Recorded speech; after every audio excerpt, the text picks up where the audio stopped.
All right, it's Tuesday, June 10th, and I'll call the regular council meeting to order. And to begin with the land acknowledgement that the City of Fort Saskatchewan is located on Treaty 6 territory and Métis Nation of Alberta District 11. We recognize that we stand upon the land that carries the footsteps of many Indigenous peoples, including the Nihilwak, Dene, Blackfoot, Saulteaux, Nakota Sioux, and Métis. And the city honors the First Peoples of this land and is committed to fostering reconciliation through relationship building, knowledge gathering, and education. And we have no guests in the audience, so everybody knows what to do in case of an emergency, so we're good on that one. We have no consent items, so I will ask for a motion to approve the minutes of May 27th, 2025. Councillor Abatoye. Thank you. Good afternoon, everyone. I'll make a motion that Council approves the May 27th regular Council meeting minutes as presented and circulated. Thank you. Are there any errors or omissions? Not seeing any. I will close the motion. Please cast your vote.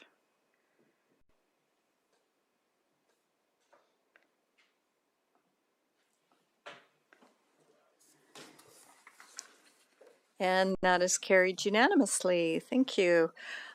There is nobody here that has pre-registered for any delegations of any of the items. And so there's no delegations. So we will go to business, new business, item 5.1. So with that, because it's a motion that I need to read in, I will turn the chair over to the Deputy Mayor, who is Councillor Harris. So if you just watch the request list, then I can push the buttons for who wants to speak, okay? So you can push your button. Okay. So I need to read this in. Would you like to read in your motion? Thank you. Okay, so my motion is that Council direct administration to prepare a report by the end of the third quarter 2025 on the rationale for the current municipal development plan policy that requires street-oriented development along corridor, collector, and arterial roads, and that the report includes options and considerations for amending the MDP to allow greater flexibility with respect to this policy so that housing types on arterial roads may be considered on a case-by-case basis. With that said, would you have anything you would like to make in support of your motion?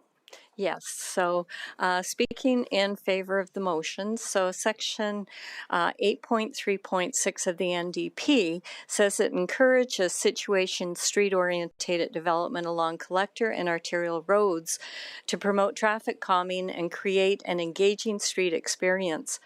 What Council heard at the Roseburn ASP is that administration's interpretation is that developers are required to put street-oriented on collector and arterial roads. So street-oriented development, at least in my opinion, should not be should not front onto arterial roads. With an arterial road, we're talking about a 4-lane roadway, which means higher traffic loads, higher speed limits, and therefore undoubtedly less safe than a 2-lane collector or local road. And what we saw in the application was they also included roundabouts that these would face onto as well. So furthermore, in doing my research, I'm told that arterial roads are typically where the deepest and largest underground infrastructure is placed, so you can't service a lot off of it. And I do agree that street-oriented development does make sense in some places along collector roads, specifically away from traffic intersections and adjacent to public gathering spaces like a park. So I think administration is right. It makes an inviting and attractive streetscape and creates some traffic calming. So I don't think the new policy if one is approved, should be completely removed.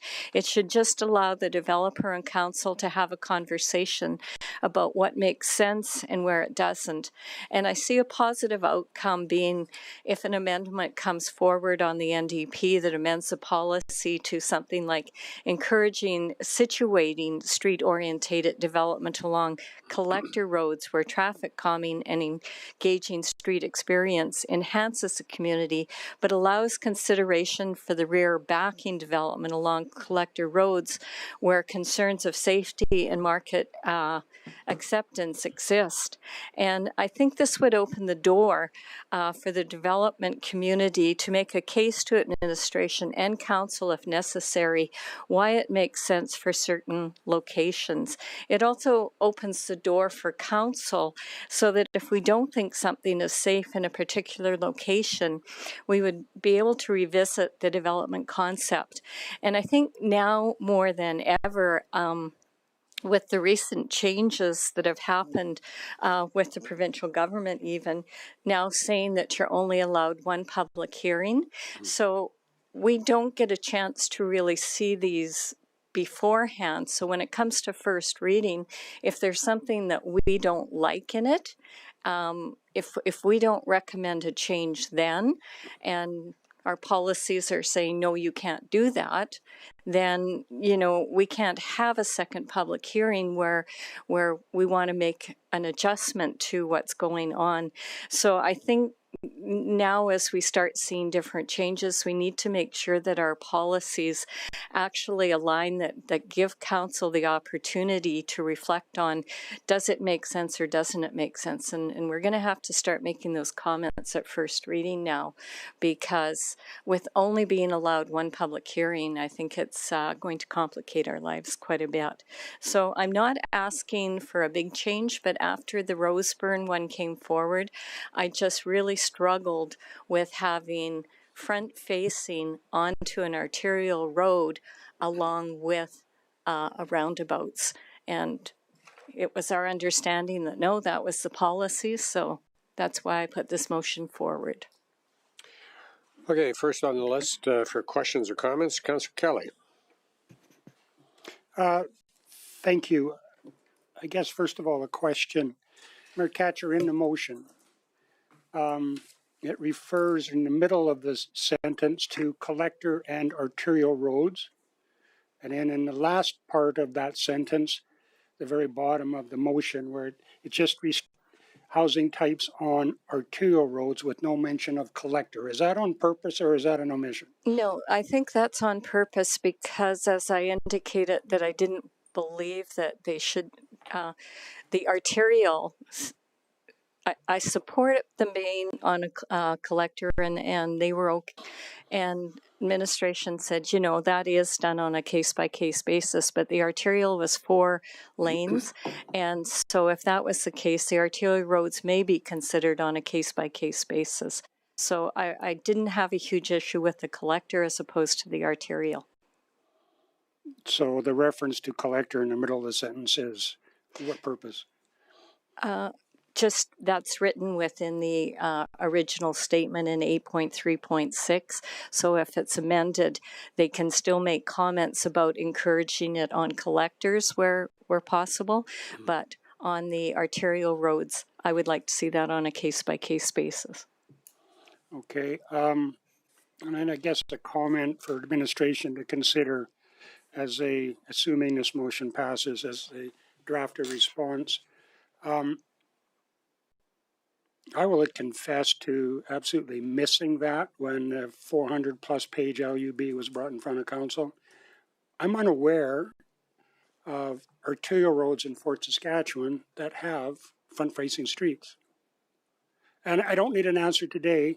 I would like to know, show me examples in the community where that actually exists, and explain to council, I guess, in the report if possible, and I'm sure you will, why it is that change is deemed necessary. I view arterials, and I think specifically of there's a Greenfield, South Fort Way, that's being built out to 4 lanes. It is very busy. That's an arterial to me. And I don't know how having cars back out of driveways onto that street would work for approximately 4 hours a day, 2 in the morning and 2 in the afternoon, when the street is almost as busy as Highway 15. So things to consider in the report, and I'll support your motion, Mayor Catcher. Thank you. Okay, Councillor Blizzard, you're up next. Yeah, just going off of Councillor Kelly's question, I guess, is West Park, I think it's Drive, considered arterial or collector? Collector. Ms. Smith? Is that do you just, get it's Smith? kind of a bit of both? Because that does have some front facing and it was narrowed on purpose to make it, but I know we had a big discussion on that section of West Park Drive, right? Through your worship, I'm hearing from my phone a friend line that it's a combination of both. So it would be collector arterial Yeah. somewhere in the middle. Okay, yeah, I don't like the busy streets having a lot of front facing traffic. I think that can also be a safety issue with kids when you have bigger roads. So I definitely support this motion. Okay, Councillor Abatoye. Thank you. I support this motion because, again, for safety reasons, like Councillor Blizzard just talked about. But really, we need to, like you just said, the West Park is both collector and arterial. So I think it will depend on which road and what area, And I think that what the motion is saying is that let council be the ones to decide on if that arterial road is safe enough for us to have front facing houses. I think that's this is a good motion in that it's not really asking for an immediate action, but it's asking for a report to come back to make a decision on how we want to go forward with houses on arterial roads. So I definitely support the motion. Okay, I will also speak in favor of this motion because I think it ultimately is something, Councillor Kelly, you nailed it. When council gets significant documentation coming in support of various recommendations, it's easy to gloss over, like the Roseburn Estates. You get into the background studies and whatnot, there's a lot of information. Now, I guess it's incumbent on administration to point out the highlights of things so that we can have our attention brought on to things that might be controversial, changed, or new. And I think that ultimately that is going to be something that should just happen as a natural course of events when we do receive complex reports. And I think administration generally has done a pretty good job. But reflecting back on the West Park Drive thing that Councillor Blizzard just made comment on, I absolutely missed when we dealt with the MDP that ultimately had that policy built within it. I didn't realize that. So when that thing came up for the narrowing or to inject street-oriented residential onto that portion of West Park Drive, which is a portion of collector, because it's not serving as a main point. It's most of the traffic in that area would use it to get somewhere else, but not a lot of traffic coming around there. So I missed that, and so that's why I did speak against that to begin with. But on reflection, it's worked in that instance, primarily because it's not a busy part of the road. If you were to go south of Friesens, however, that is ultimately large enough right away that could have had 4-lane undivided construction, and that would have been a very busy arterial area, and it is. And ultimately, that roundabout has helped to alleviate some of the traffic congestion problems we had in that area. So I'll speak in favor of it. Now back to the speaker's order. We have Councillor Nguyen. You're up next.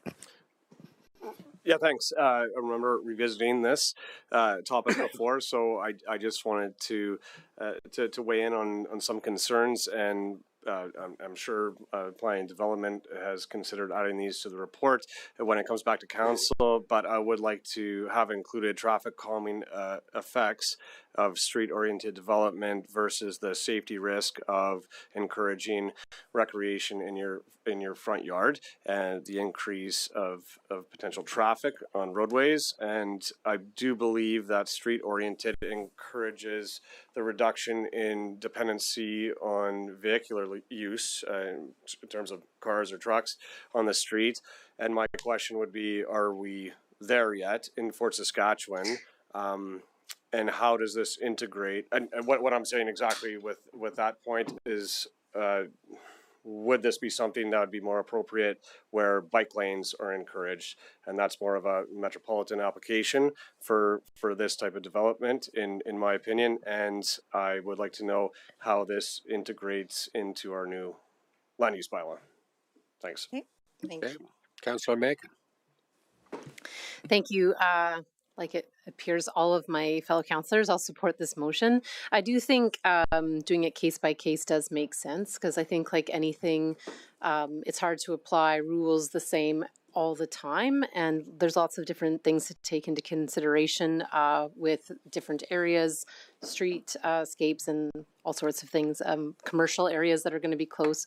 So I'm really interested to see what comes back from administration on the recommendation for this, but I will support the motion. Thank you. I see no more speakers in the speakers order, so I would suggest we call the question, and the motion is on the floor.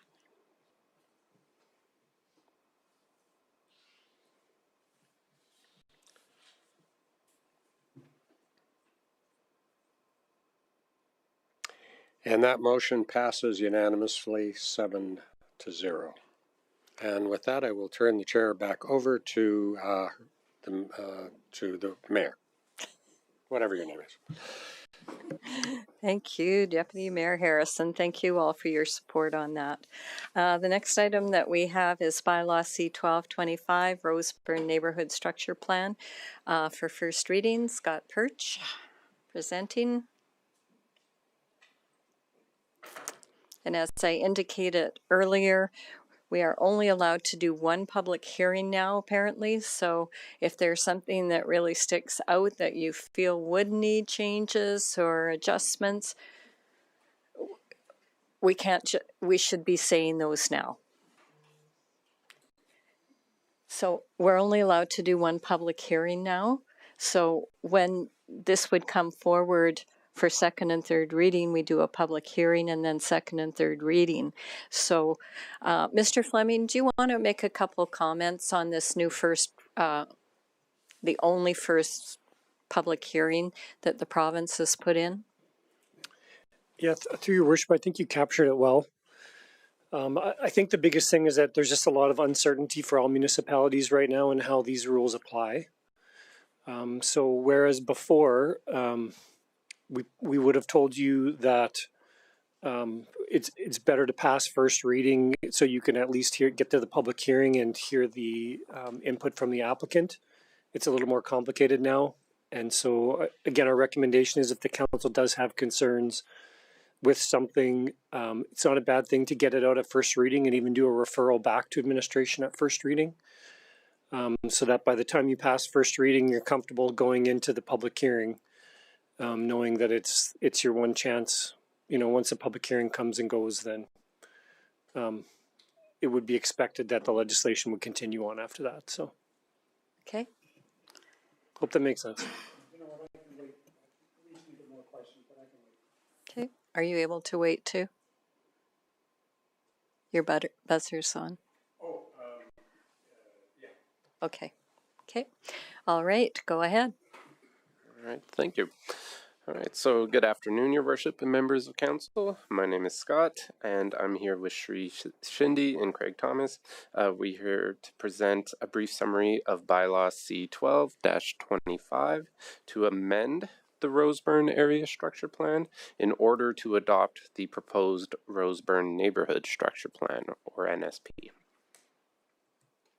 So to begin, city administration received an area structure plan application that encompasses roughly 250 hectares of land located south of the South Fort Meadows neighborhood, east of Highway 21, west of 92nd Street, and north of the city's southernmost boundary, or Township Road 542. So the ASP area encompasses an entire section of land, or the 4 quarter sections, which you guys have seen previously. However, I would like to note that while the ASP is for the entire entire section, the NSP focuses specifically on the northeast quarter section. So the purpose of this neighborhood structure plan is to provide a framework for the subdivision and development of land within the city of Fort Saskatchewan. This area currently includes agricultural lands with a homestead on it, a man-made dugout, some minor wetland areas which are non-crown claimable, and an existing tree stand on the homestead. First, I want to start with an overview of the approval process and the next steps. So currently we are at the NSP stage here, the Neighborhood Structure Plan stage.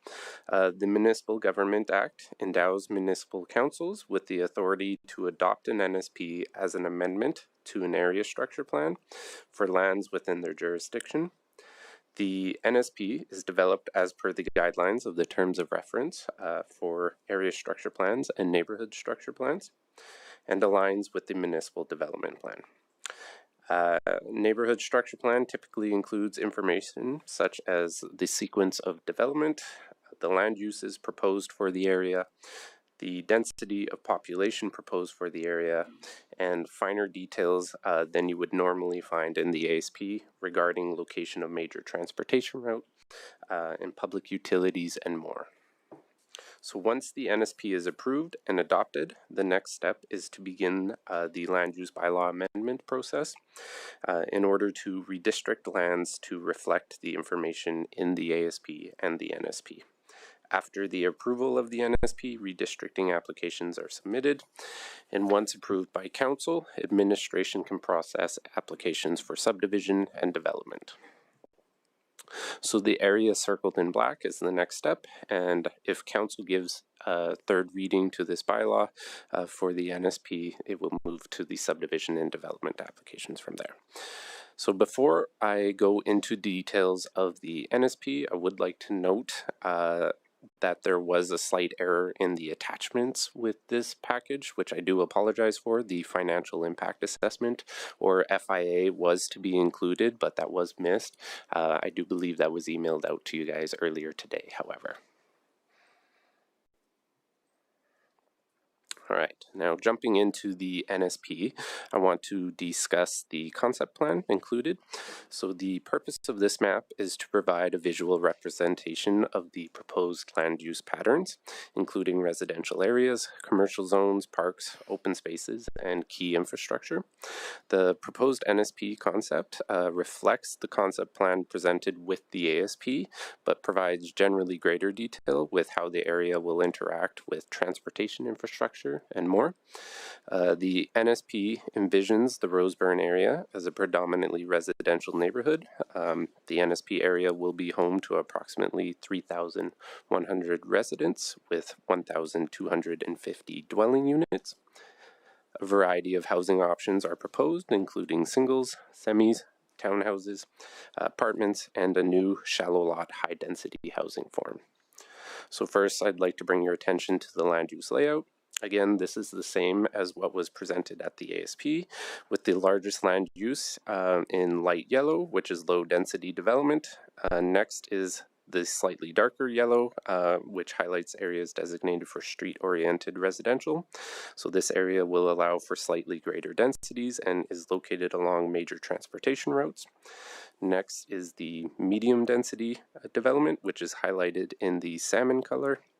We also have the high density shallow lot housing designated in orange. So this is the area to accommodate a unique housing form consisting of multi-attached homes with separate upper and lower units. We also have the regular high density residential and neighborhood commercial development designated within the neighborhood node area. And next, I'll jump over to the parks here. So the distribution of parks and open spaces are various and distributed throughout the plan area, including a future school site along the north end of the plan area. The location of parks is consistent with the MDP, as green spaces are largely located along collector roads, and the location of small parks are within 5-minute walking distance for residents. Many of the trees would the map shows multi-use trails along arterial and collector roads, as well as through the parks and around the stormwater management area. And these trails are designed to support safe and convenient active transportation for pedestrians, cyclists, and other users.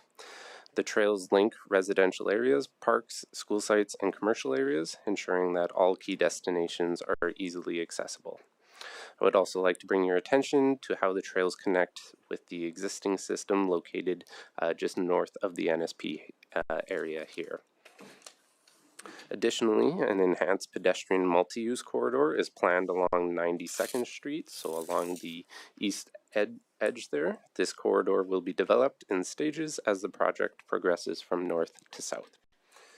Overall, the active transportation network aims to create a well-connected, safe, and enjoyable environment for all residents, promoting healthy and sustainable modes of travel.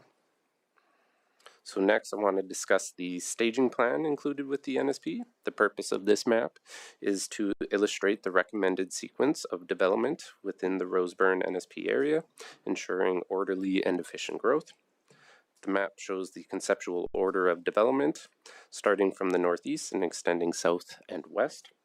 This sequence is designed to maximize efficiency and minimize disturbance to existing land uses. This shows the same staging proposed within the ASP. However, it also shows the additional breakdown within those staging areas, which is broken into multiple phases. As you can see in stage 1, phase 1, A, B, C, and D.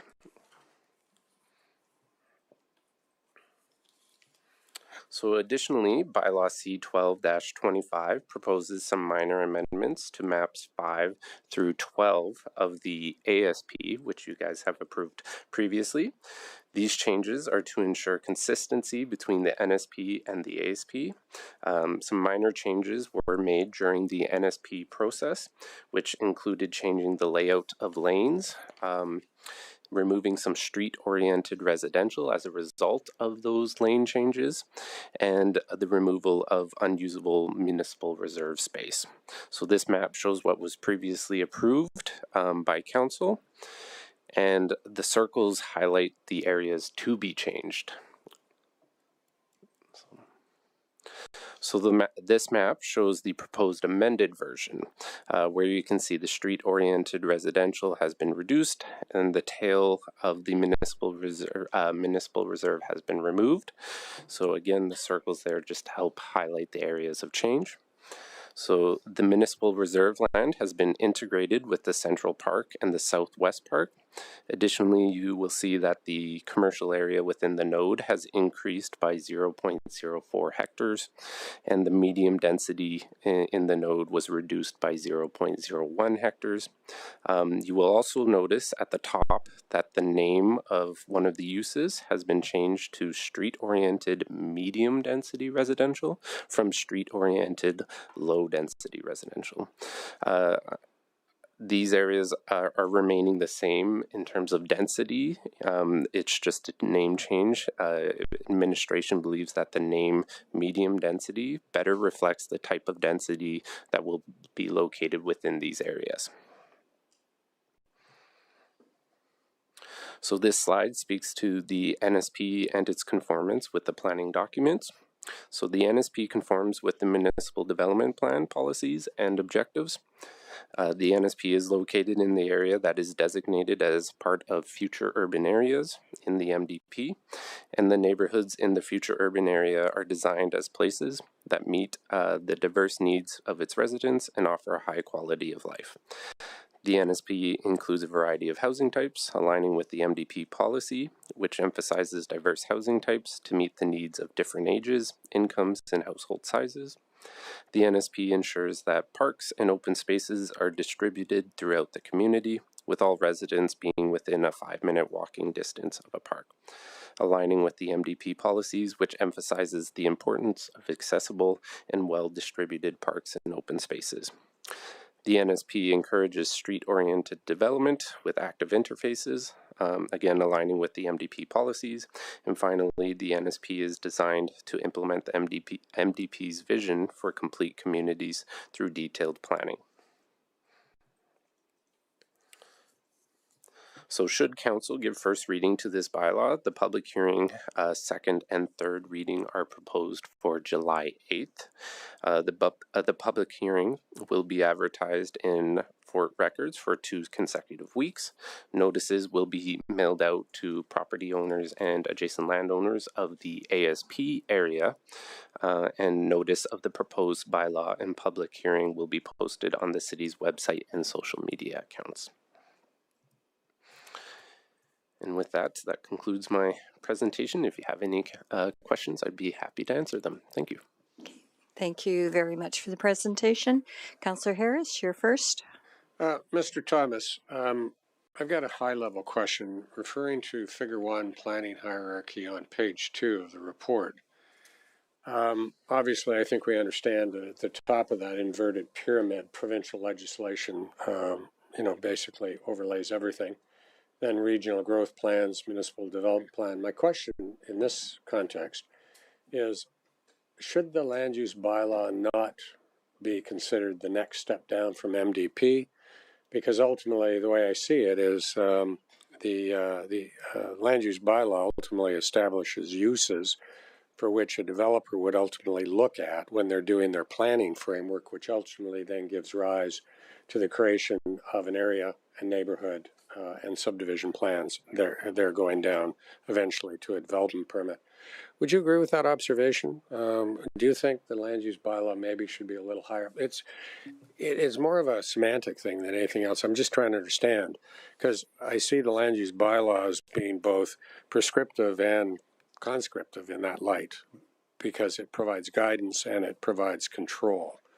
So is that a reasonable observation in that regard? Through your worship, Councillor Harris, it is typically set out this way just because you have your statutory plans, actually your provincial, your legislation at the top, your regional plan, which doesn't exist anymore, then your municipal statutory plans in order, and then your regulatory plans. So usually the reason why the land use bylaw falls under the area structure plan or neighborhood structure plan is because it's not a statutory plan, but it is established through the MGA as a regulating plan. So it's set out this way just in terms of the sequence of development. So if I want to build a house, I wouldn't be able to do it until all those plans above it are approved. And then that sets out the policy framework ultimately for me to apply for a development permit, which would have to comply with the land use bylaw. Thank you for that. I understand all of that, but I guess I draw kind of exception to the fact that the land use bylaw ultimately does provide a frame of reference for that concrete development that takes place. And I appreciate the definition of what a statutory plan is relative to. Our land use bylaw is the highest plan that we have relative to the guidance for development specifically. Is that a fair statement?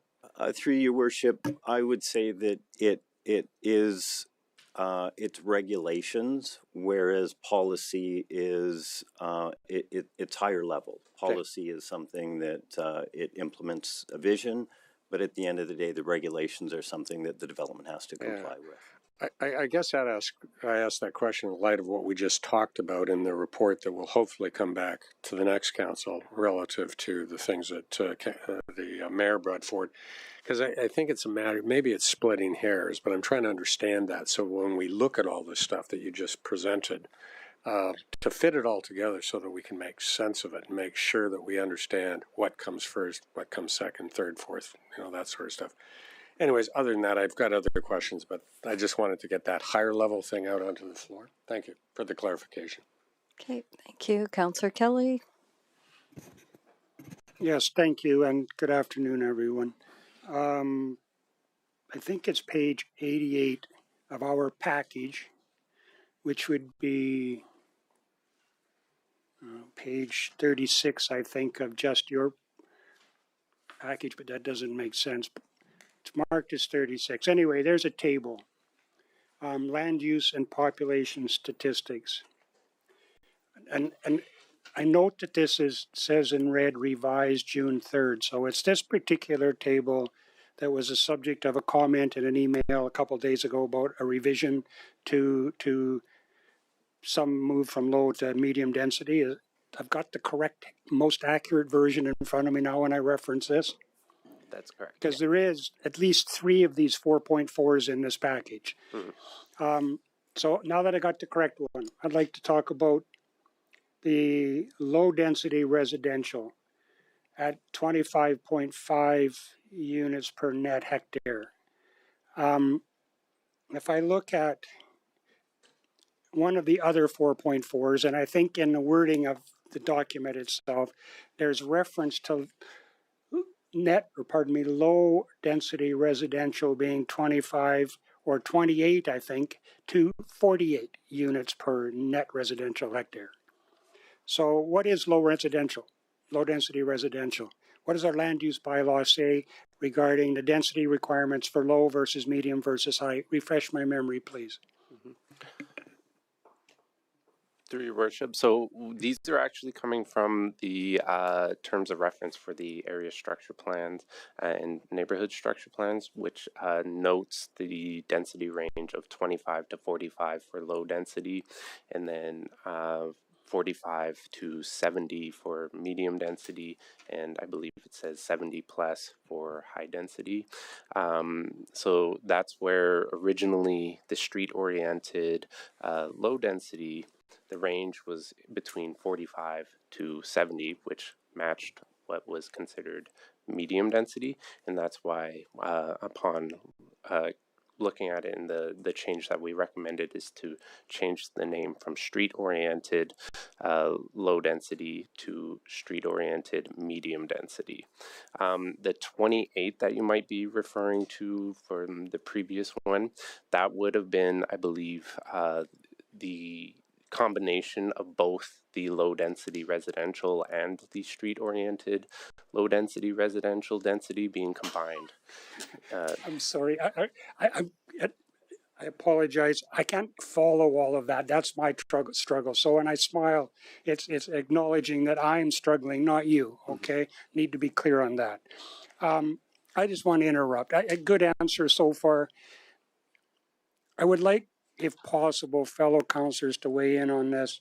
Is there anybody up here, and you can weigh in when you choose to, that believes that 45 units per net residential hectare is low density? And I don't. So my last question on this subject, and then Mayor Ketchell will weigh in with additional questions. Are the 25 to 45, is that based upon a former EMRB development requirement, or is that of our own making? Through your worship to Councillor Kelly, I'll just give a little bit of clarification. So in the terms of reference, we have 2 types of low densities. One is less than 25 and one is 25 to 45. That was, the thinking behind that was, in the recent years, we have seen the lower density housing getting denser and denser. And the thought was those kinds of housing types should be closer to your major transportation routes. And that's why initially it was shown as street-oriented low density. Since then, we realized that applicant wanted to do slightly over that threshold of street-oriented low density, and we changed it to medium density. So we have 2 types of low density. One is should be like on the lower side of the densities, and then one is on the higher.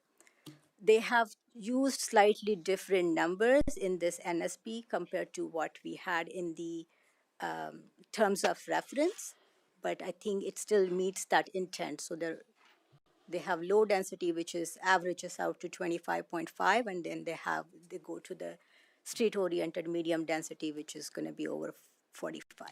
I'm sorry, over what? So in the NSP, they have low density residential, which averages out to 25.5. And then they had initially proposed street-oriented low density, which should have been between 25 and 45, but we realized through this exercise that they were going over that. So we bumped it to street-oriented medium density, which is the actual medium density threshold of 45 to 70.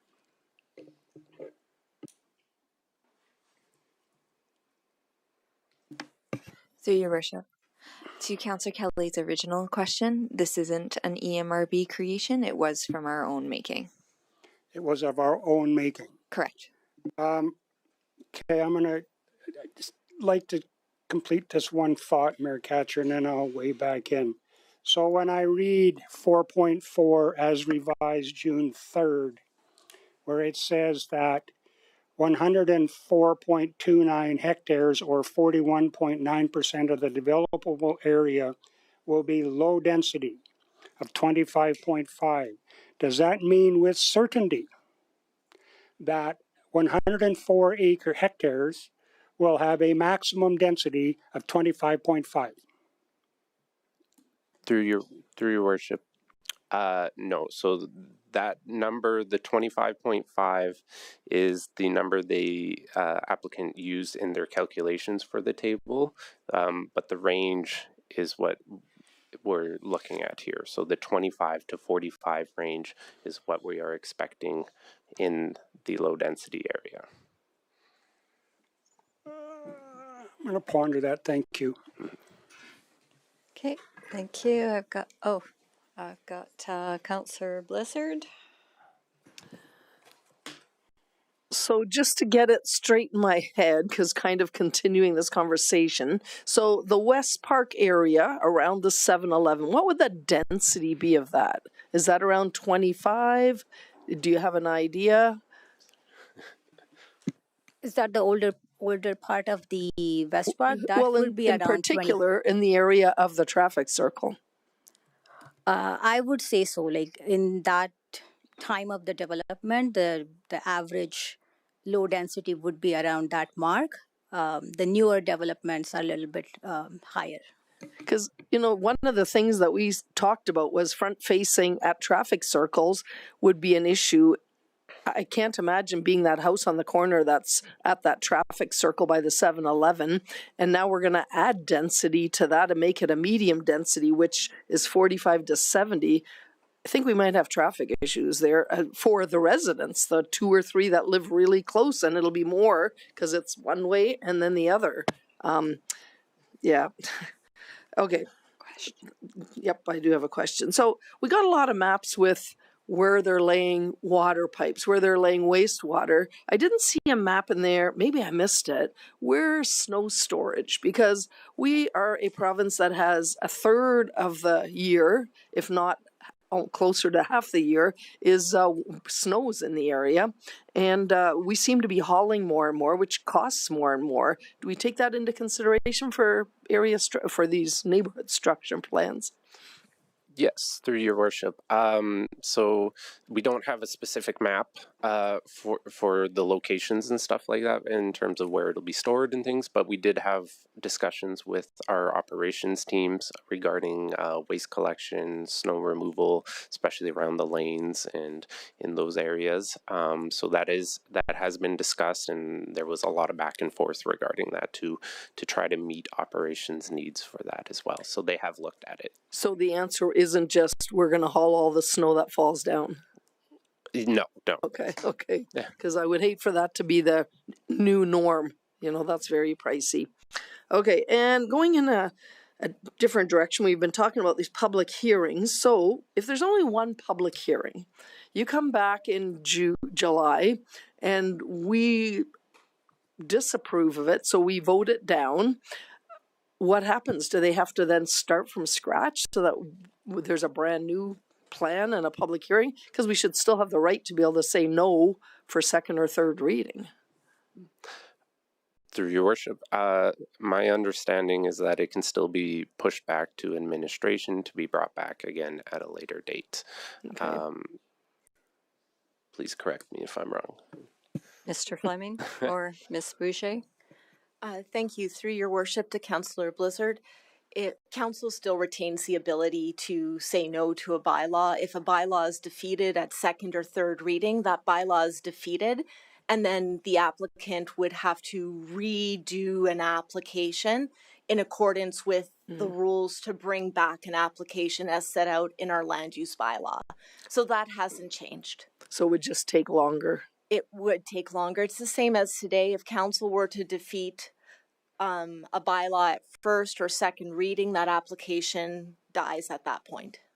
So would it maybe be an idea that council in the future, it's not going to happen now, but gets a look at some of this pre-first reading even, so that at first reading some amendments could be made? Because there's a lot thrown at it for first reading.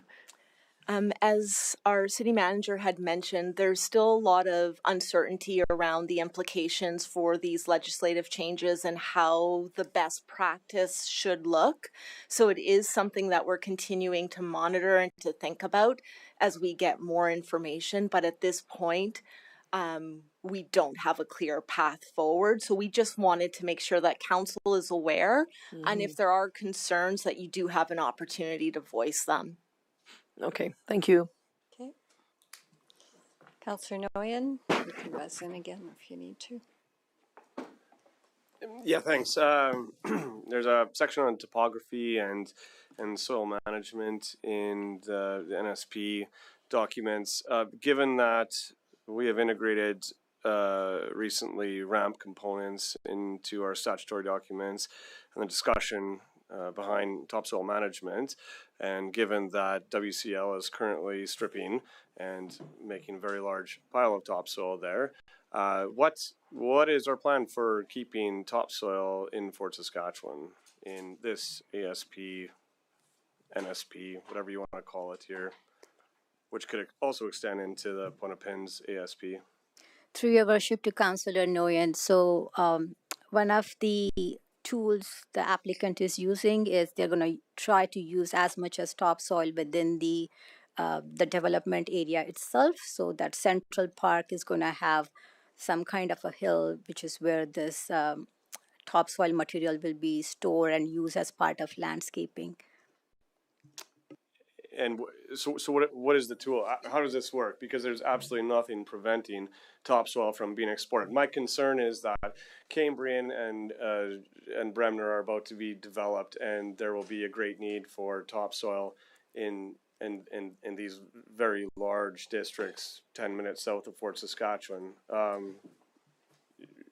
What is the tool? What is actually going to happen? There's absolutely nothing preventing 100 end dumps from coming into Fort Saskatchewan and taking a topsoil pile that should be screened here and used here. Through your worship to Councillor Nguyen, you are correct. There is no full stop as such, and that used to be the practice. The topsoil, whatever the developers could use within their development area or within Fort Saskatchewan, they used it here, and the rest of the topsoil was transported elsewhere. Now, since the ramp, that has been discouraged, but there isn't like a strong policy or strong no to it. Like one of the things that had come through the ramp again was talk to other municipalities where this topsoil is going. But with EMRB not being there in the region anymore, I suspect that practice will. Exactly. So what I request from administration is a calculation on the cubic yardage of topsoil that's going to be needed for surface cover at 5-inch depth for the entire NSP and the volume that we have in that WCL stripping operation right now. So if you could bring those two numbers back, and then we know exactly the cubic yardage of that black dirt that is going to be needed to be kept in Fort Saskatchewan for landscaping requirements, both city and property owner. Thanks. To your worship, if I could just weigh in here, I think that is information that the applicant would likely be able to provide, so we can make sure that that request is communicated. Okay, thank you. Councillor Batoye. Thank you for your presentation. My first question is just coming back to the low residential portion we're talking about.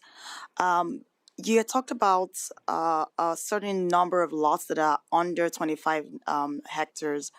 So what percentage of this portion that we're talking about is actually under 25? I'm asking that because I know I've heard a lot of people asking for estate lots. We don't have those at all. So is that something we're going to see in this new development? Through your worship to Councillor Abatoy, we do not have the exact percentage. However, the applicant had explained to us, and maybe there is a language in this document as well that speaks to triple car garage housing and those kinds of things. So there would be mix of low density housing. The exact percentage is not known.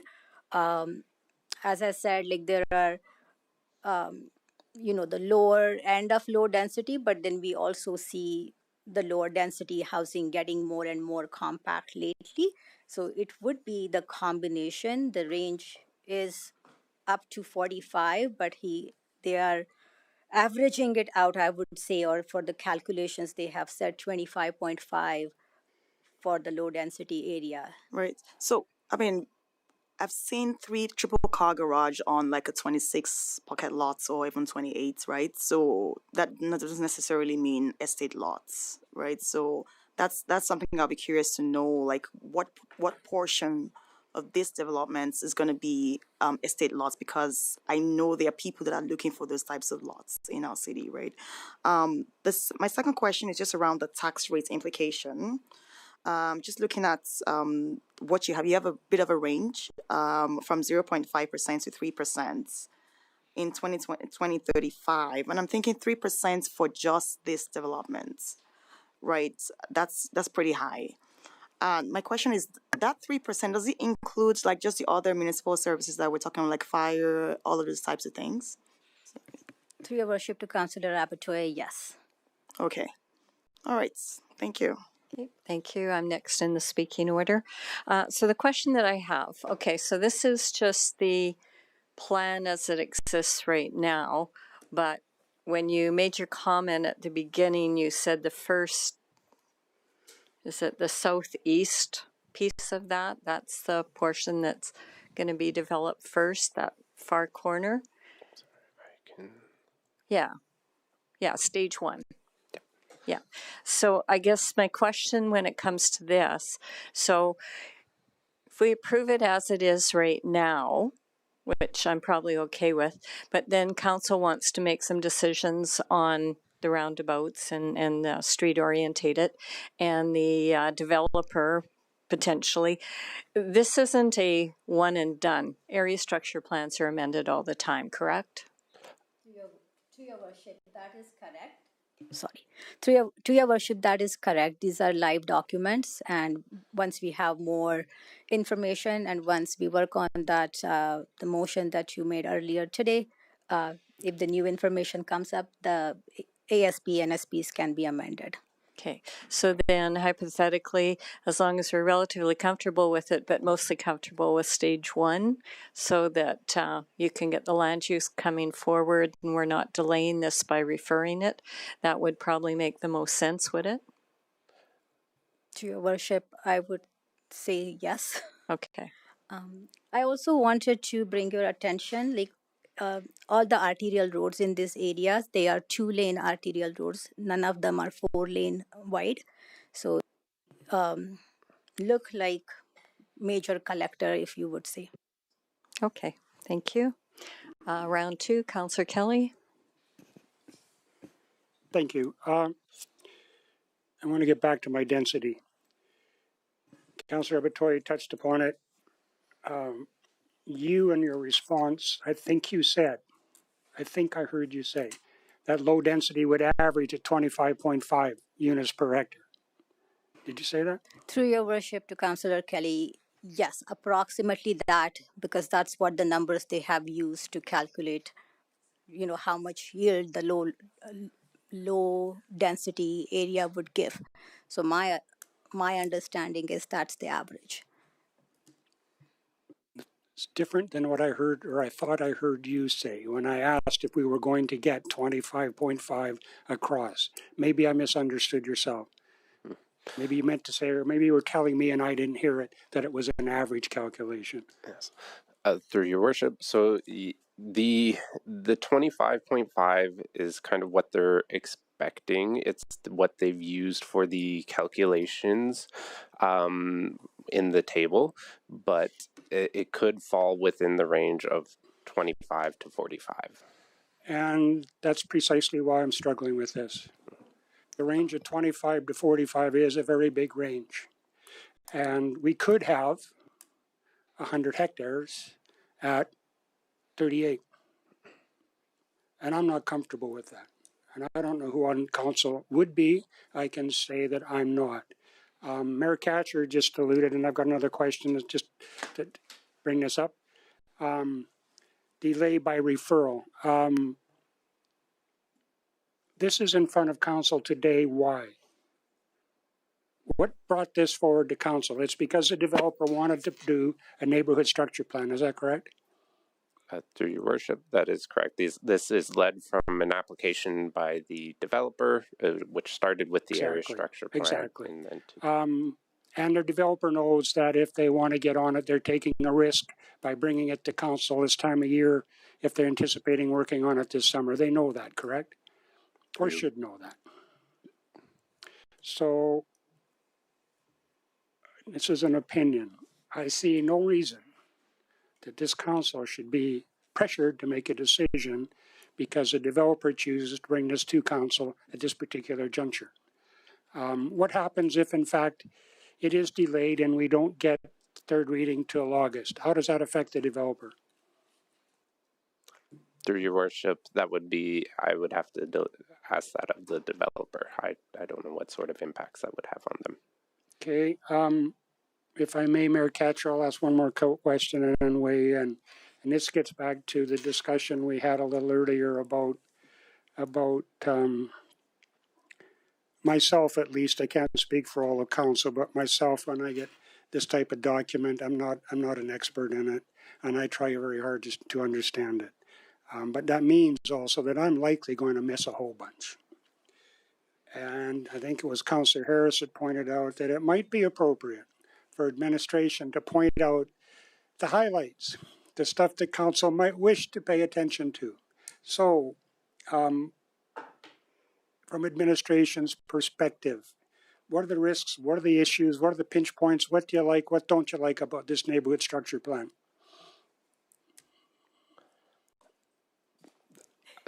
Sorry, that's through your worship, that's a pretty broad question here. Overall, I think that I would say that administration is in support of this neighborhood structure plan. We are recommending that it be giving a first reading and that it be a date for public hearing be accepted as well. So in terms of administration stance, I think that we've worked with the developer and we've gone through a referral process working with our other departments and as I noted with operations to kind of alleviate any of the concerns that have come. We've gone through the technical reports, the FIA as a result, as an example. And so at this time, we are in support of this. I'm going to continue this, but I'll let others weigh in. Thank you. Okay, Councillor Batoye. Thank you. Just one more question. Just curious about the area that have they discovered any historical or culturally significant sites within this area, and if so, how has that been dealt with? Through your worship, nope. There was a historical study done, and there was nothing noted for this area that required an application for that. Okay, sounds good. Thank you. Okay, thank you, Councillor Kelly.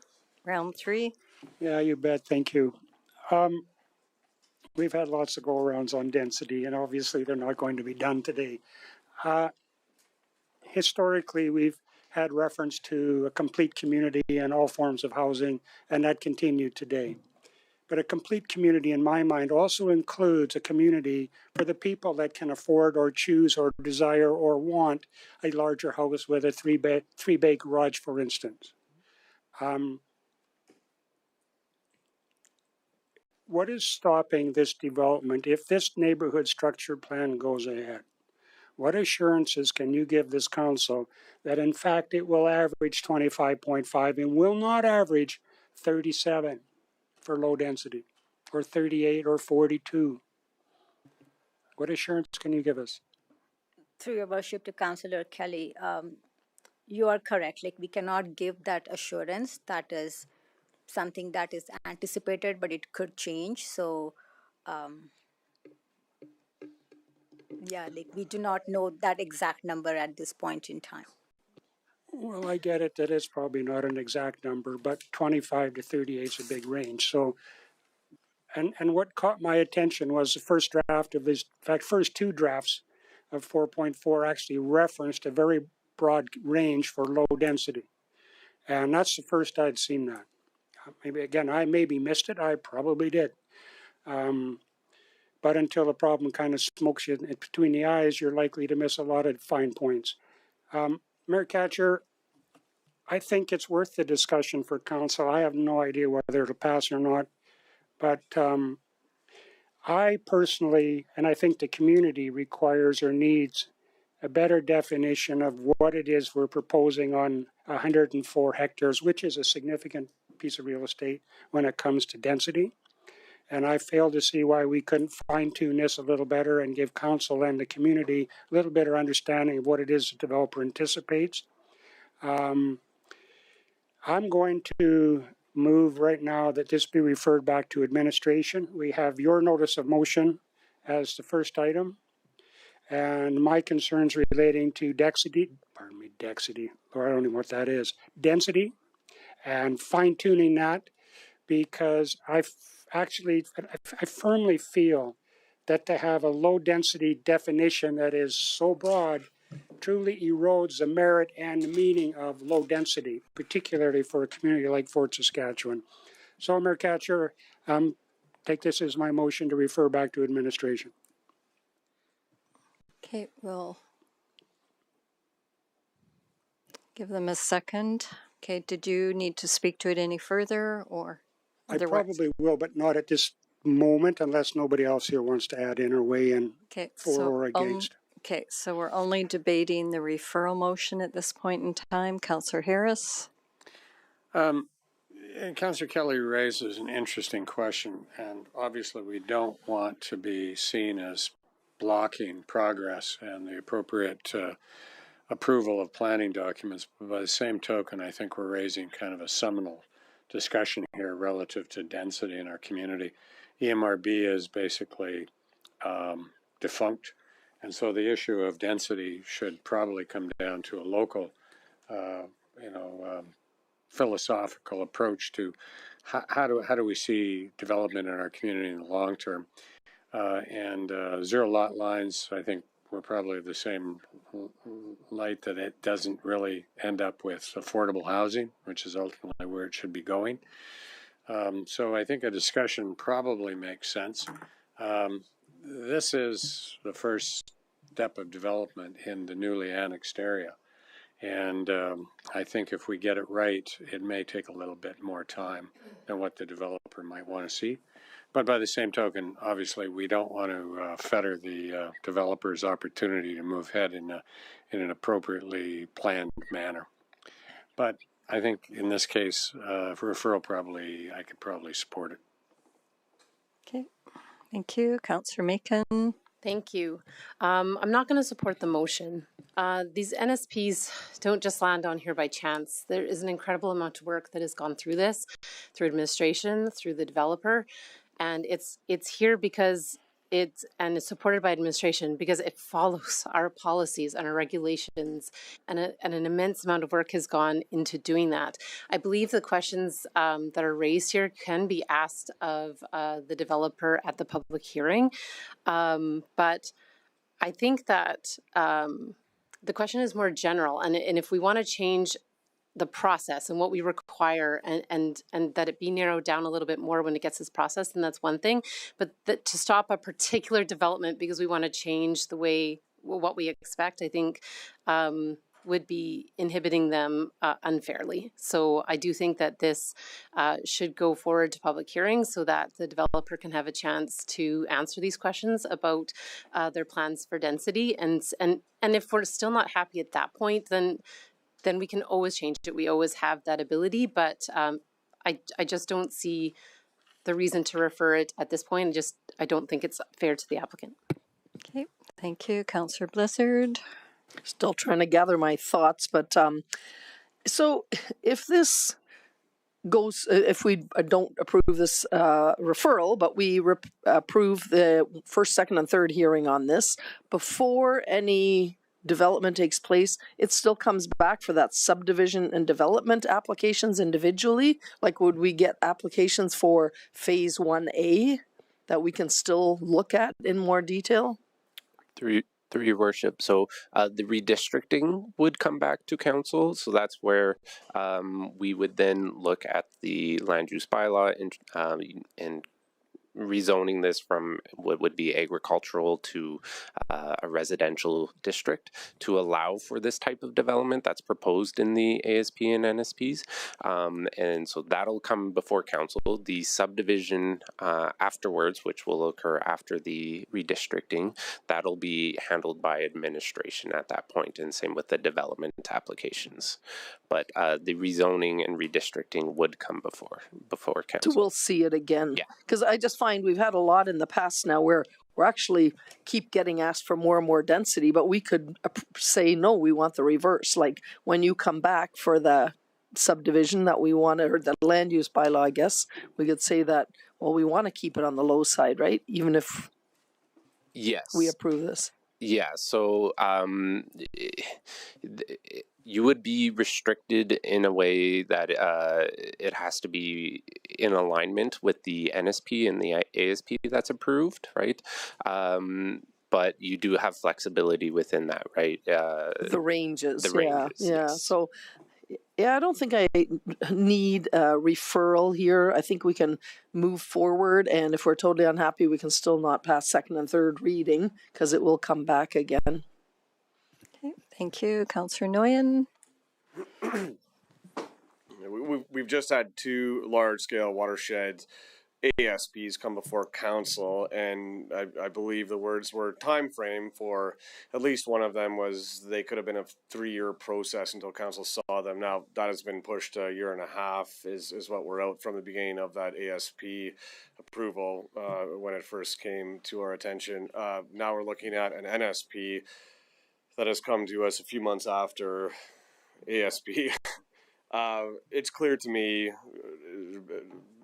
base of my thought dialogue, is that developers have identified the risk of council changeover and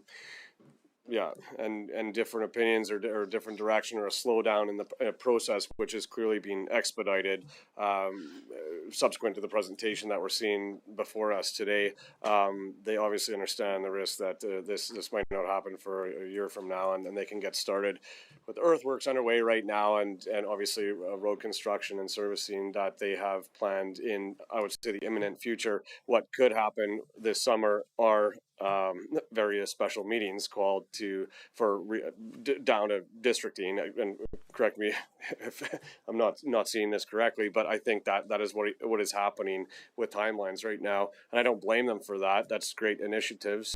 I do think we might require overtime this summer at this rate, in one sense of the word. But the concerns that were raised are extremely valid, and in terms of densities, there's been a lot of change right now happening with EMRB density targets. I 100% agree with Councillor Harris when you mentioned that this is a municipal philosophical discussion and basically under our purview as of now. So I'm indifferent to this vote as it stands right now, but happy to just support the developer as they're clearly motivated to go ahead with staging of this first part of the ASP.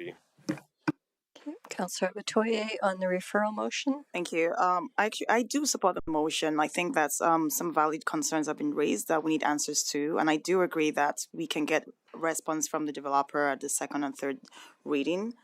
However, I think that's getting them to give us an answer right now is more important. Is more important because then we can digest the information and make a decision at the second and third reading. And I also think that this is something that's important enough to have a special council meeting. It could be a virtual special council meeting, because obviously everyone on this council supports developments. We think that it's important for us to continue to grow as a city, and I obviously wouldn't want to hamper growth, and I would like to see development continue, but I think that the concern needs to be addressed.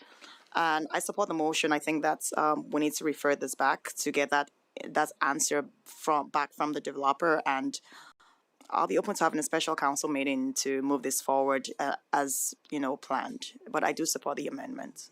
Okay, thank you. I'm next in the speaking order. I'm not going to support it. I think that's what.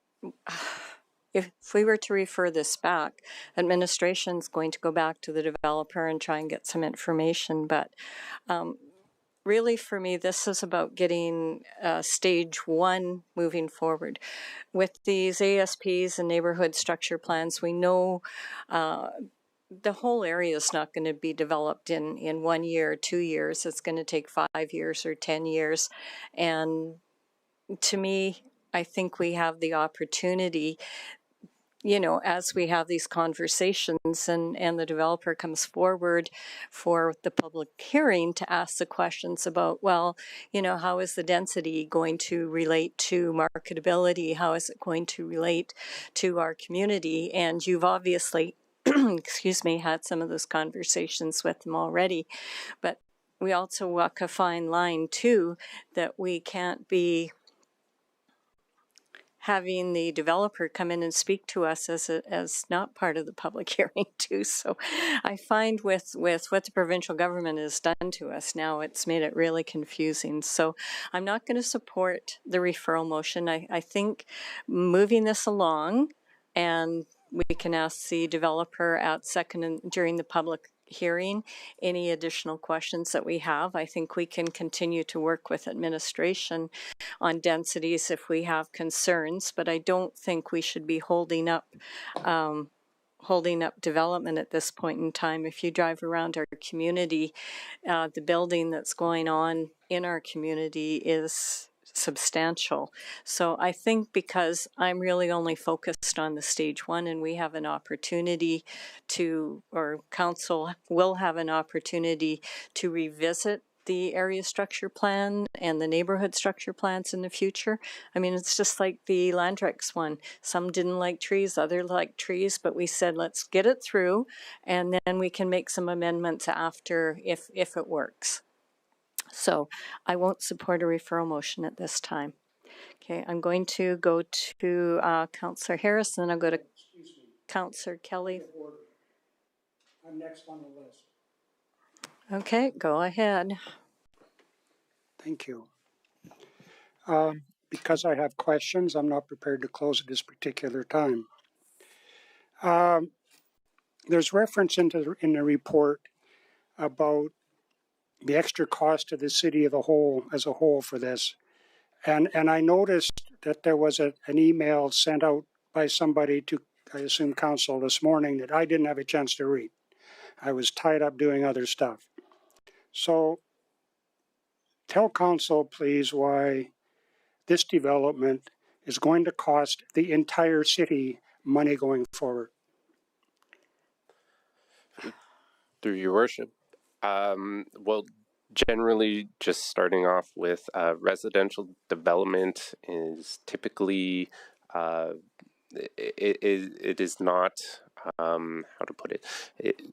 It is not self-sufficient in terms of tax revenue. It will get a large tax base, but the infrastructure that goes into this place in terms of maintenance and replacement ends up actually being a drain on municipalities and stuff.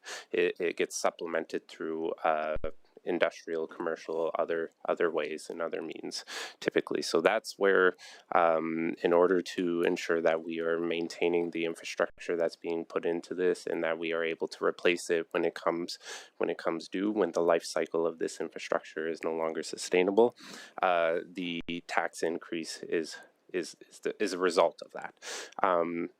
regarding the amount and stuff like that you can find in the report, I would have to leave that to the applicant to give us specific details at the public hearing.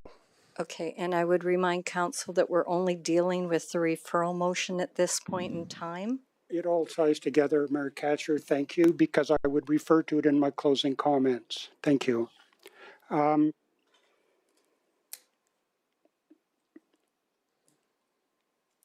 Part of the discussion are some of the questions asked in relation to the referral motion, asked about how many times council gets to revisit this. So in actual fact, once this neighborhood structure plan is approved, how many times does council actually revisit this neighborhood structure plan? And how many times in those revisits will you specifically reference density as a whole and the target? Through your worship to Councillor Kelly, I didn't catch the second part of your question. Okay. It was questioned and stated that council will have the chance, we can move this through and we'll have lots of chances to change it in the future. In my experience, we never change it. So Okay. Through your worship to Councillor Kelly, so the amendments to the NSP could be applicant driven or they could be administration or council driven as well. So if we wish to revisit that, we can do it could be. In your history with the city, how many times has council initiated a change to an area structure plan or a neighborhood structure plan? Your worship, maybe I can weigh in through you to Councillor Kelly. So this type of neighborhood structure plan, this is actually the first neighborhood structure plan that we've approved. It's a different model that we've used, and it stems from work that we did with the municipal development plan. And then from that, we created the terms of reference for area structure plans and neighborhood structure plans. So to compare the Roseburn area structure plan with, for example, the South Fort area structure plan or the West Park area structure plan, they're very different. West Park and South Fort are very large areas, whereas this one and Point-au-Pins are much smaller. As opposed to doing outline plans, we're taking this approach where we're doing this the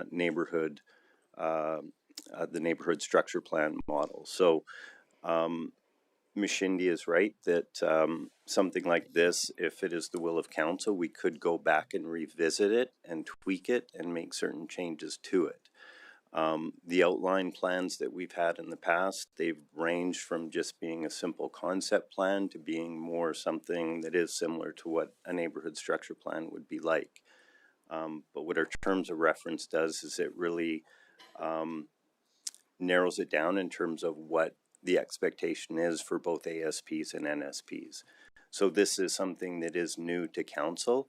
The expectation is that when a developer comes forward that they're doing a little bit more thinking and thought behind neighborhood planning in terms of what goes where. And the expectation is that it is a plan and it is a plan that will develop out. But we do understand that it could be tweaked and changed over time.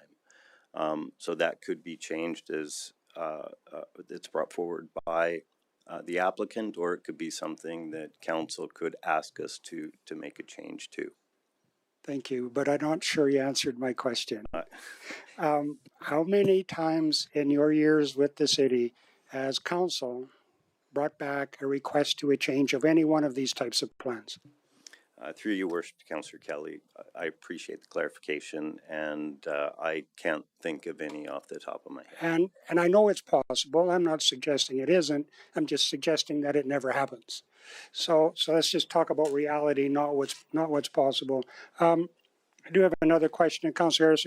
If you're anxious, I'll weigh off and come back on. Up to you. Okay.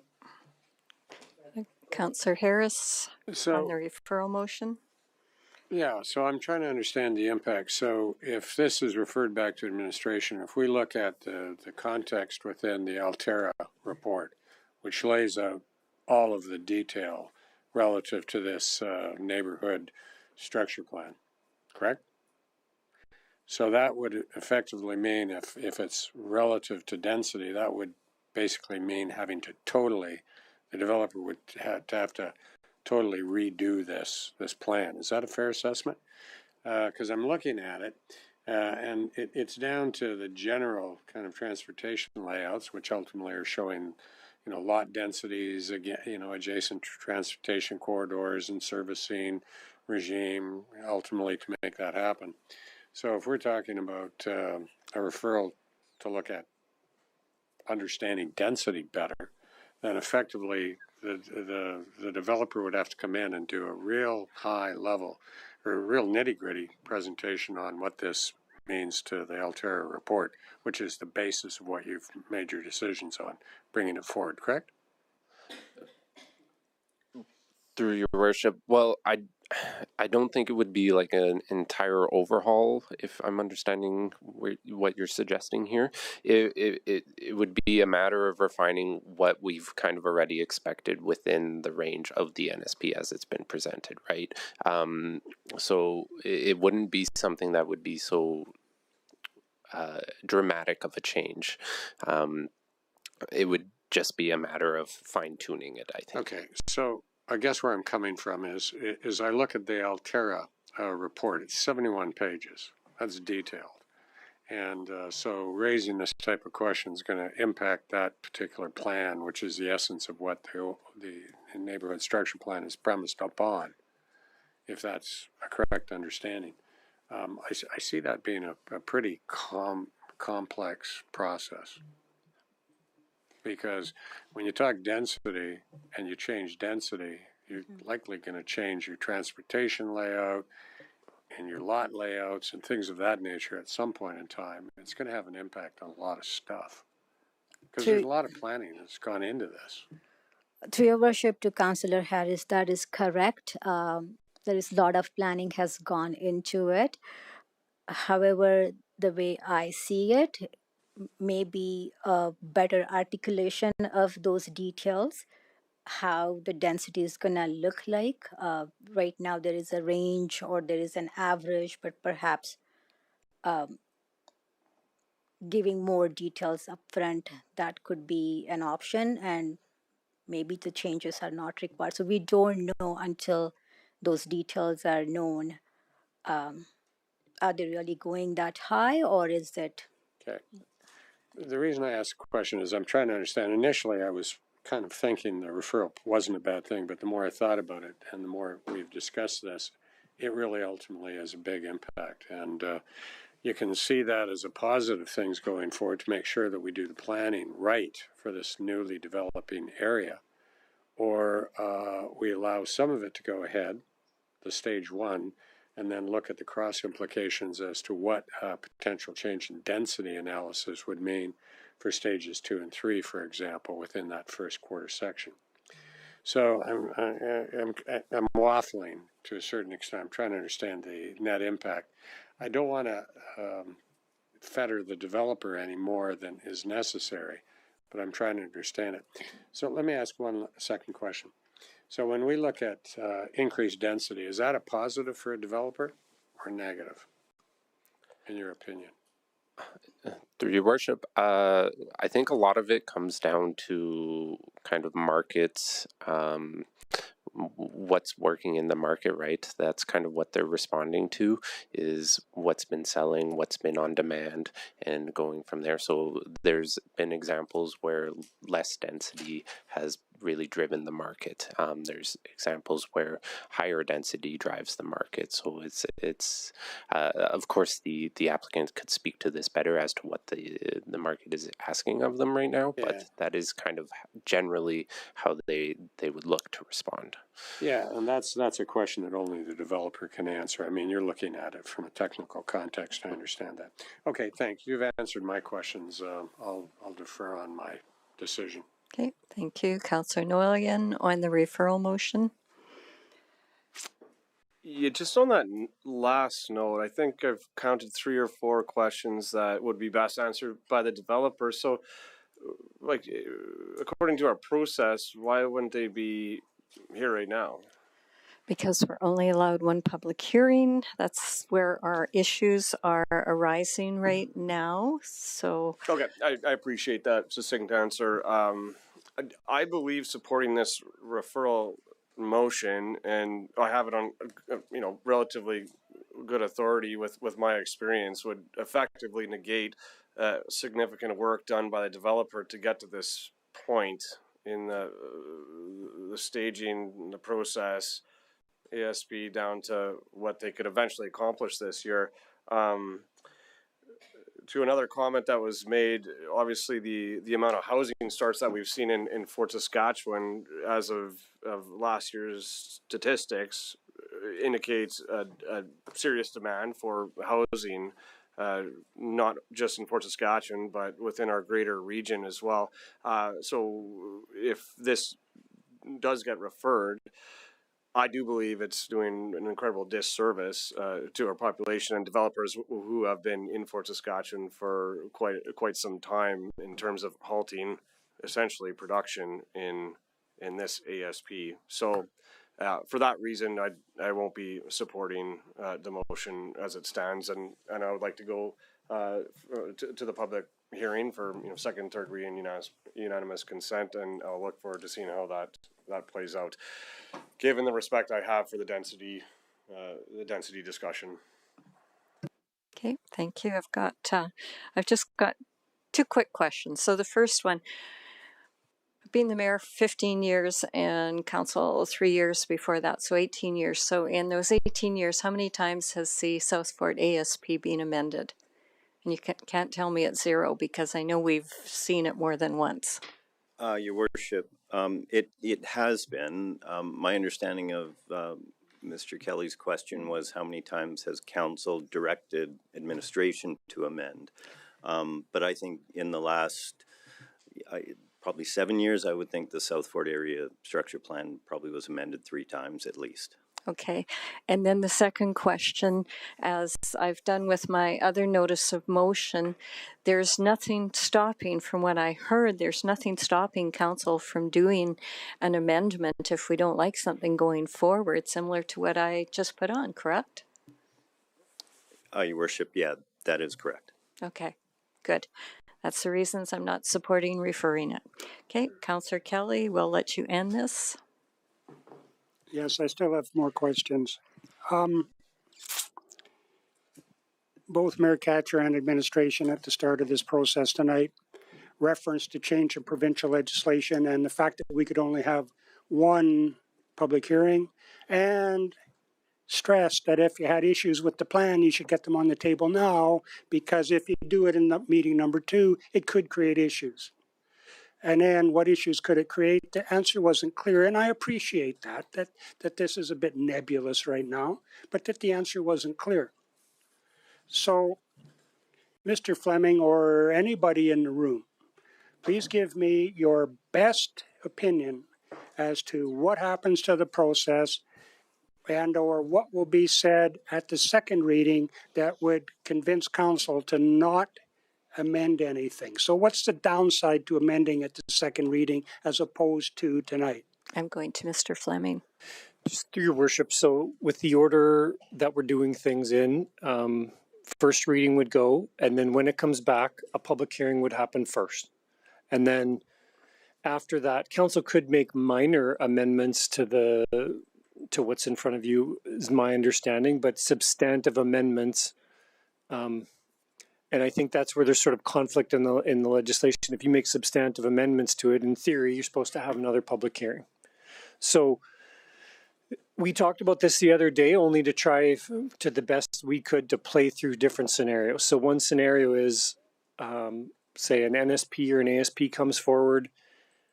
Council has concerns at first reading. Council refers it back. We can work with the developer and bring it back again to address those concerns. The other option is council can go through the process, have the public hearing. You can defeat it at second and third reading, and the developer has to reapply, and it just comes back again.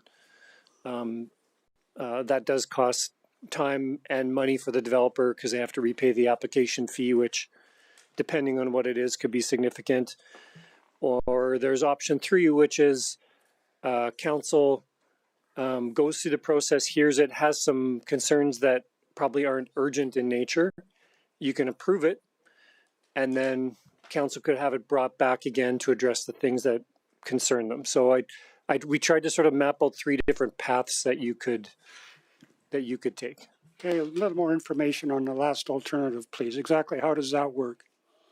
I would actually say that you're going through that right now if you consider the mayor's notice of motion where we approved, was that an NSP? The ASP? And then she's done a notice of motion saying bring that back to talk about one part of it, right? Or actually that's what the MDP. That's right. That was MDP language. I'll interrupt. It was out of the ASP to amend the MDP. Right. Okay. And so the trees in the Point of Pins ASP is another example where that one, I heard some councillors say, you know, we're going to approve this, but we're open to revisiting the trees, and we're kind of waiting on whether or not the developer actually wants to initiate that themselves. So there's nothing saying you can't, you approve something, there's nothing saying you can't bring it back and amending it. So if we gave council the impression, that could be my mistake, that we've given the impression that it's like a one and done, gun to your head. Council has options. I've just tried to map out what those might be. Is it possible to refer after second reading? I would probably ask Ms. Bourget to weigh in and correct me on this one, but that's where I think things get a little bit tougher. Well, and that's my concern tonight. Yeah. Right? The opportunity, as it appears, is to refer now, not at the next go-around. I think if Let's you've had be clear on that, please. If you've had the public hearing, then changing it is problematic under the legislative changes that at that point you're either defeating it or you're approving it. You can't really change it once you've had the public hearing. So, okay, I'd like it as best you can, with the hedges very clearly stated so that council can try to understand. What are the consequences of referring it at second reading?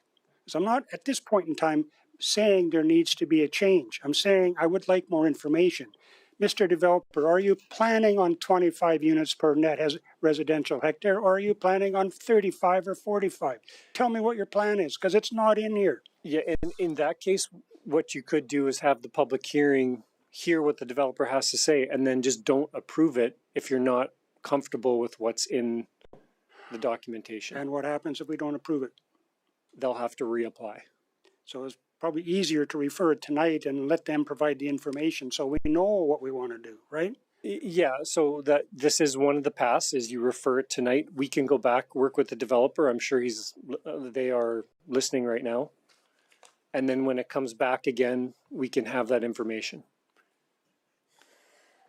And I just want to question one other comment that was made. Having the developer present for first reading to provide information on the plan does not constitute a public hearing. So why is the developer not here? So again, I'm going into an area here that I'm not an expert in, but I think for a matter that has a public hearing, you're essentially giving, that would essentially involve giving one of the parties sort of an advanced advantage. It's information. It's not an advantage. How is it an advantage? Okay, I don't need to debate this any longer. I'll close, Mayor Katcher. I'm sure everybody would like me to. I sympathize with developers. I know that it's a capital-intensive venture with a long time horizon. I'm also elected by the citizens of Fort Saskatchewan to try to do my level best for the future of the citizens of Fort Saskatchewan.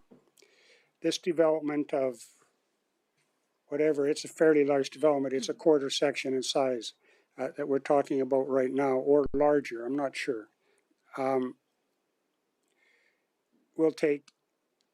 Will require a significant investment, obviously. More importantly, just like some other or maybe more minor issues within Fort Saskatchewan, if a mistake is made, you live with it. in perpetuity almost. You're not changing the development, not changing the density after it's built. It's just not going to happen.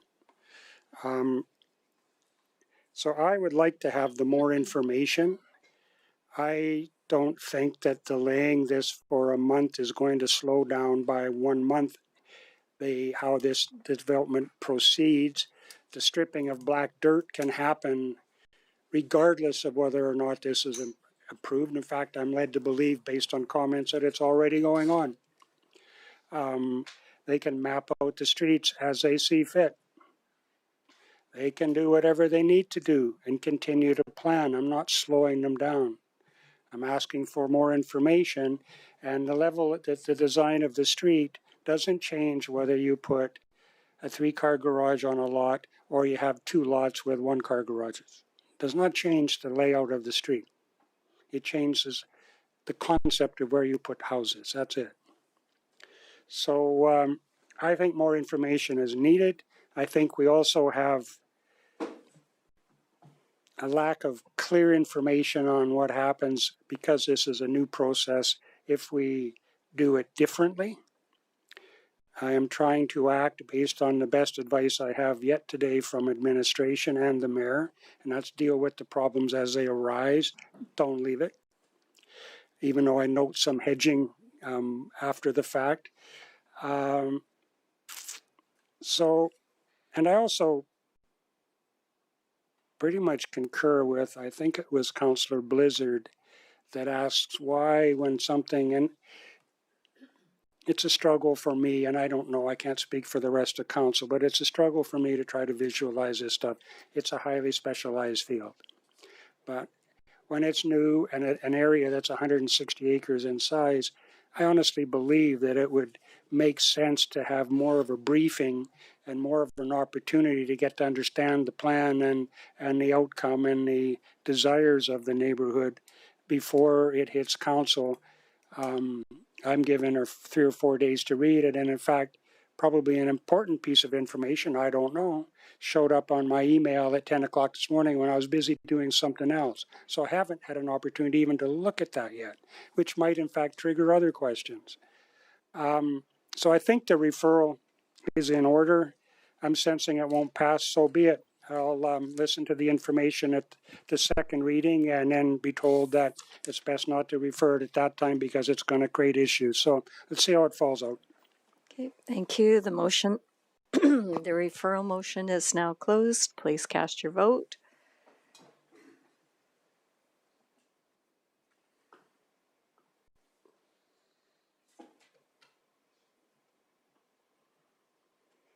And that is defeated 2-5.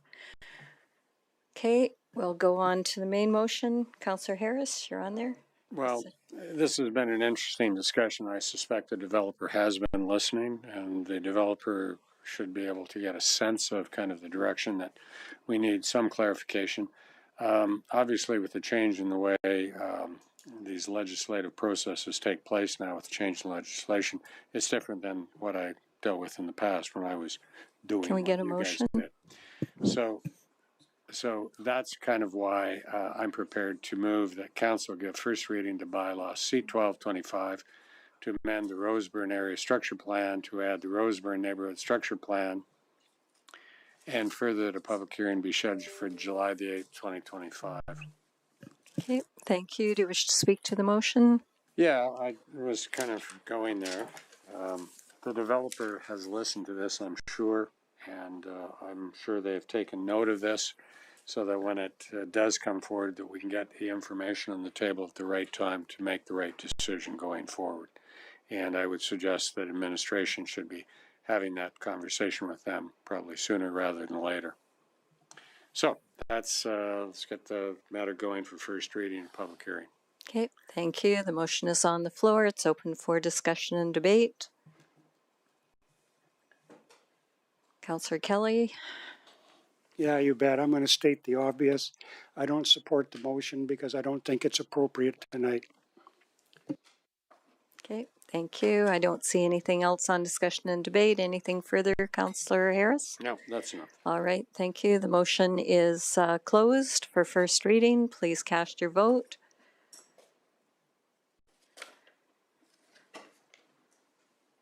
And that is carried 6-1. All right, we will go on to any new notice of motions. Councillor Noyen, go ahead. Yeah, thank you. I'll move at the June 24th, 2025 council meeting that the following motion R091-25 be renewed, that council amend the 2025 capital budget by adding capital project 25025 Helmet Ritter Fire Station in the amount of 2.089 million to be funded from the local government fiscal framework capital grant for the purpose of completing detailed design for concept 3. Okay, thank you. That has been submitted. Okay, so good. You're good on that. Any other notice of motions? Okay, not seeing any points of interest. Bike rodeo, you don't want to talk about the bike rodeo? Go ahead. A big shout out to municipal enforcement for all of their work with the bike rodeo, which was held on Sunday. I think, I don't know how many kids were there, but we had a record number, I'm sure. Really a fantastic afternoon, very hot, lots of families out with their bikes, getting their bikes checked, helmets checked, doing the course. The policing committee was serving up hot dogs, and it was just a really great day. It's an annual tradition, and I think the community really loves it. So thank you very much to all the hard work. Okay, thank you. Councillor Noyen, points of interest? Yeah, a busy weekend, I think, in Fort Saskatchewan. It was great to see all the flurry of activity and excitement. One of the events I attended was the Piranha Swim Meet, of which I'm an alumnus, and had my start in competitive swimming. It's great to see the group and all the organization volunteers and coaches, and it's a sanctioned swim meet, so we're proud to have that in Fort Saskatchewan. And I just wanted to mention that they have a live silent auction right now that goes until June 15th, and the link is on their Facebook page. So congratulations, Piranhas, and enjoy the rest of the summer. Okay, thank you. Councillor Harris, points of interest? I circulated some pictures to council the other day. I had occasion to walk around the West River's Edge loop around the lake, and our staff has done a really good job of installing the old dock that was at Strachan's Landing in the river, which ultimately had to be pulled out for technical reasons. But it's been placed on the north side of the lake, so if you ever get out to West River's Edge, you'll be able to have, I think it's barrier-free, correct me if I'm wrong, in relation to handicapped access. So people can get out onto the water now a little easier than they could before, and I would acknowledge the hard work of our staff to get that old dock put into a new use. So it looks great. Great, and thank you for sharing that. I posted it, and it's had over 16,000 reach and lots of positive comments. So thank you for sharing that. Councillor Abatoye. Thank you. I want to talk about the FCM. Attended the FCM conference a couple of weeks ago, and it was nice to hear directly from the Prime Minister about their plans on affordable housing and finding new trading partners in the face of foreign threats. And attended a few sessions, and one of the ones I attended was just about dealing with misinformation as elected officials, and it was really nice to see Janelle provide a wicked representation of our water wars situation and how we dealt with that. And also, just kudos to Councillor Noyen for running for the FCM director. I mean, even though it wasn't successful, I'm sure it was a great experience.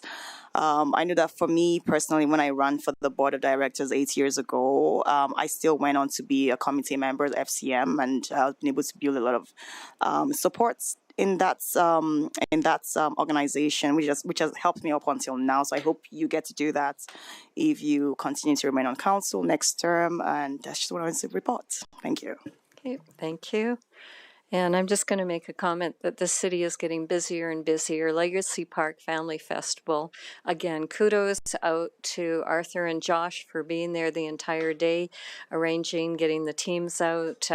It was so well attended and great response back. So we thank our team very much for being out there and for getting the sheep back. Everybody's very excited about that.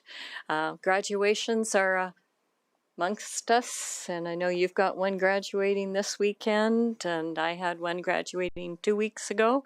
So our community is blessed and full of lots of activities. We've got Pride Week coming up. I'm trying to think what else. There's just a whole bunch coming up. So make sure you check your calendars, get out when you can. It's just incredible. People love seeing us out there. Okay. Councillor Inquiries of Administration. And I have two. One is for Ms. Bouger. When I was at Mid-Sized Cities, Brownlee Fryatt, one of the questions that came up was about do you know if we have any of our bylaws at all or anything that references EMRB? Because she said legally, if there's any bylaw in a municipality, and she knew of some, she said those ones all have to be amended. So I don't know whether any of ours actually have the words EMRB in them or not, but I don't know if you know or not. Thank you, Your Worship. I don't know off the top of my head, but it's something that we can take away and then respond to the inquiry. Okay, yeah, and that's just something that she had mentioned to the mayors that something that would have to be done. And my other question is to Janelle. So Legacy Park gets so much use, the grass is getting pounded down.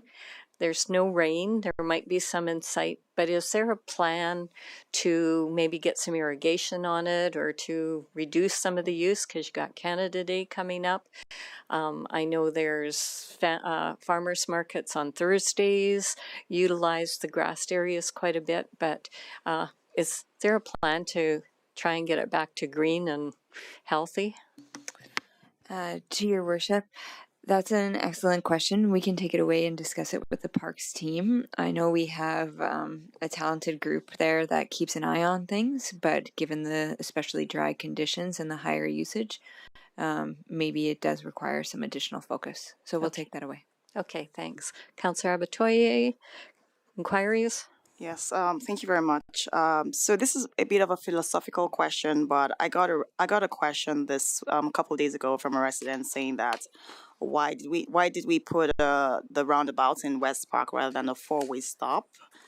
And I said, you know what, I'll get some answers for you. So because she's like, why are we spending so much tax dollars on putting a roundabouts rather than a four-way stop? So do you have anything to say on that? To Your Worship, yep, we did analyze it from a couple different perspectives. A roundabout is actually a pretty effective traffic calming measure. So on 95 A Avenue and West Park Drive, we were finding that the speed limits were exceeding the acceptable threshold. A roundabout was one of the solutions that was proposed.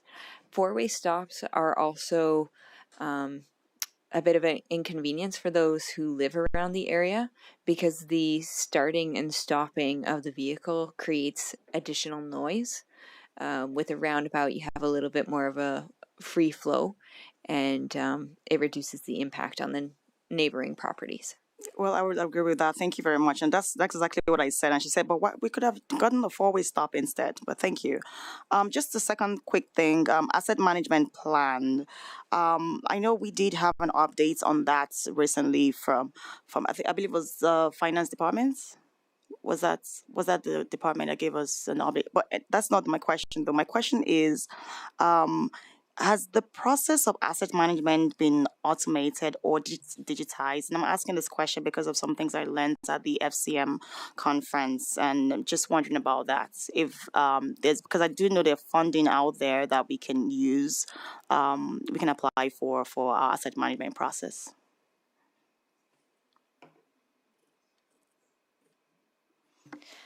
Through Your Worship, yes, our asset management advisor presented last September or October, and he does make a point of coming to council about once a year.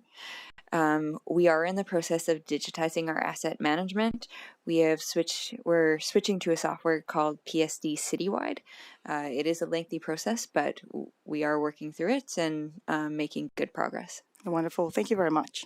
Okay, thank you. That looks like all the questions. So I'll take a motion to go into closed session. Councillor Nguyen.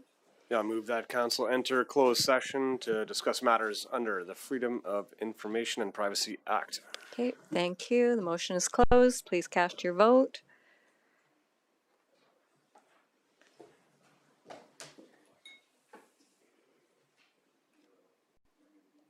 And that is carried unanimously. So we will recess. We'll take an 11-minute break. So if everybody can be upstairs at 4 o'clock, that'll give us time for a comfort break.